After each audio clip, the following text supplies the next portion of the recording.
soit à multiplier maintenant les polynômes f de x, 2x³ moins 3x plus 1, et g de x, x carré moins 4x. Si l'on doit effectuer la multiplication entre ces deux polynômes, ça revient donc à reprendre le premier polynôme f de x, 2x3 moins 3x plus 1, que je vais multiplier, donc on va le mettre entre parenthèses, par le deuxième polynôme x carré moins 4x. Lorsqu'on vous demande d'effectuer cela, nous allons appliquer la distributivité double. Et donc, je vous rappelle qu'on va prendre le premier terme du premier polynôme qu'on va multiplier par le premier terme du second polynôme, le premier terme du premier polynôme par le second terme du second polynôme, et ainsi de suite. Et donc, on applique la distributivité. 2x3 fois x carré. Je vous rappelle les règles avec les puissances. On multiplie des puissances de même base, on additionne les exposants. J'obtiens donc 2x exposant 5. Premier fois second. 2x3 fois moins 4x, et donc on obtient moins 8x4. Ensuite, deuxième terme du premier polynôme par le premier terme du second polynôme.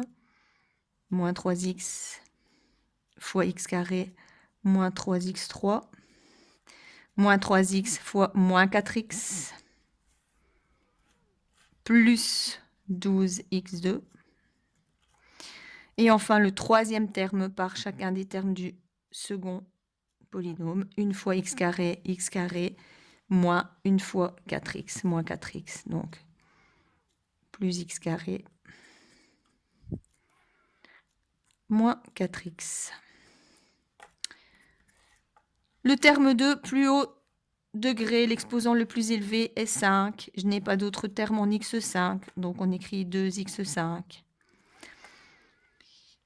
Les termes en x4, il n'y en a qu'un seul, moins 8x4. Terme en x3, il n'y en a qu'un, on le recopie. Et qu'est-ce que j'ai comme terme semblable finalement? Juste 12x carré plus x carré, ce qui fait plus 13x carré. Et il nous reste moins 4x. Ce polynôme est donc un polynôme de degré 5 qui est incomplet, il manque le terme indépendant.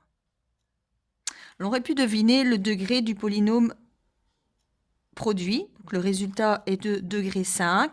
Et qu'est-ce qu'on avait comme degré des polynômes en jeu? Le f de x est de degré 3 et le g de x est de degré 2. Et donc 3 plus 2, 5, ça nous donne donc un polynôme de degré 5. Quelle va être la disposition pratique quand on va devoir effectuer une multiplication entre polynômes? Eh bien, on va reprendre les termes du premier polynôme. 2x3 moins 3x plus 1. Et l'on va multiplier par x carré moins 4x. On va reprendre ici x carré moins 4x. Ce ne sont pas les mêmes tableaux pour les multiplications que pour les additions et soustractions. Donc, quand nous appliquons la distributivité, qu'est-ce qu'on a fait finalement? On avait pris chaque terme du premier polynôme qu'on a multiplié par chacun des termes du second polynôme. Eh bien ici, on va travailler en reprenant ce terme-ci du second polynôme, moins 4x, qu'on va multiplier par 1, par moins 3x et par 2x3. Alors, on sait qu'on doit obtenir un polynôme de degré 5. On va donc préparer le terrain aussi, ici, et considérer 5 colonnes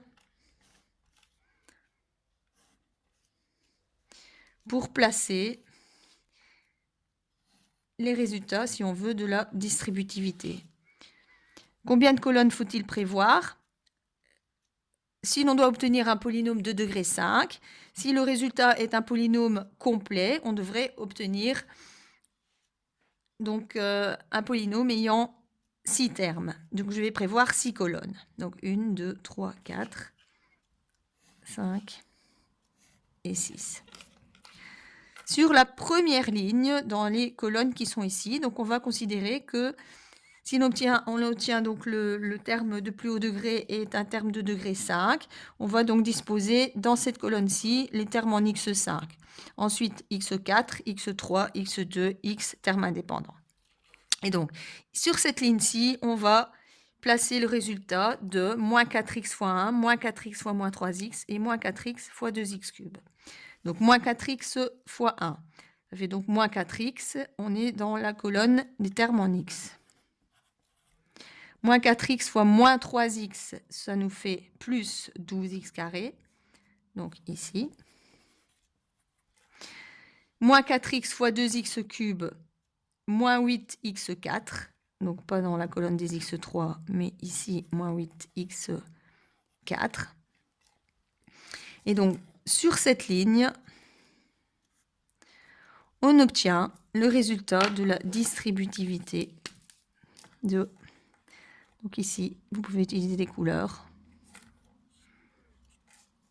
C'est moins 4x qu'on a multiplié par chacun des termes du dessus.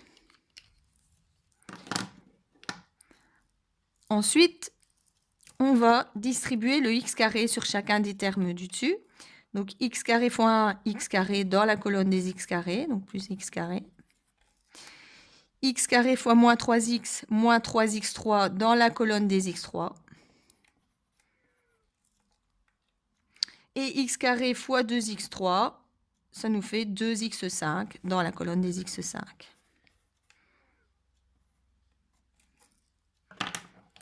Donc, qu'est-ce qu'on obtient sur cette ligne-ci? Les résultats de la distributivité de x carré par 1, par moins 3x et par 2x3. Maintenant, le principe du tableau, c'est qu'on va additionner par colonne.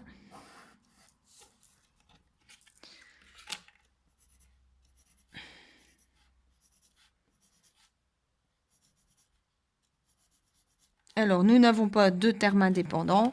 Moins 4x et rien, moins 4x. 12x carré plus x carré plus 13x carré. Rien et moins 3x cube, moins 3x cube.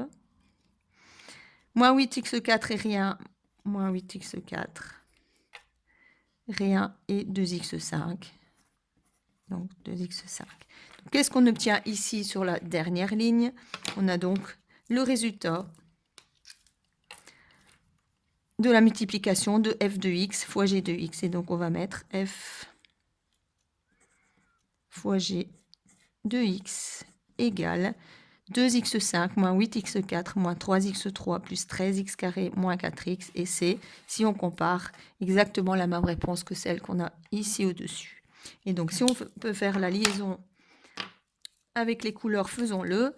Donc, ce qu'on a indiqué ici sur cette ligne, moins 8x4, on les retrouve dans le détail lorsqu'on a distribué là-bas. Donc, moins 8x4 ici, plus 12x carré ici, moins 4x ici. La ligne qu'on a retranscrite ici, 2x5 moins 3x cube plus x carré, correspond au résultat de notre distributivité double ici en haut, à 2x5 moins 3x3 plus x carré. C'est donc ici de nouveau une disposition pratique pour repérer plus facilement les termes que l'on multiplie et ensuite la réduction des termes semblables.